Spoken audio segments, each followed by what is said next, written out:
Dobar dan, moje ime je Svetlana Brkić i ja sam arhitekta i vlasnica arhitektonskog projektnog biroa SB Project. U okviru našeg biroa izrađujemo projekte rekonstrukcija, nadogradnji, sanacije i investicionog održavanja fasada, a danas se nalazimo na Vračaru ispred objekta za koji smo izrađivali projekat rekonstrukcije, nadogradnje i investicionog održavanja fasade. U današnjoj epizodi govorimo o ovim projektima, njihovoj sadržini i dokumentaciji potrebnoj za pribavljanje dozvola.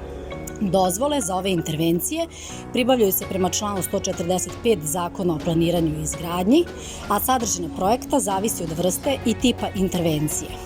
Konkretno, za investiciono održavanje fasada neophodno je izraditi projekat arhitekture. Sanacije krovova zahtevaju izradu projekta arhitekture i konstrukcije, dok rekonstrukcije i nadogradnje objekata podrazumevaju izradu projekata arhitekture, konstrukcije, instalacije vodovoda i kanalizacije, elektro, mašinskih i po potrebi požarnih instalacija. Za ove radove neophodno je pribavljanje lokacijskih uslova, a dozvole se izdaju u nadležnim opštinama.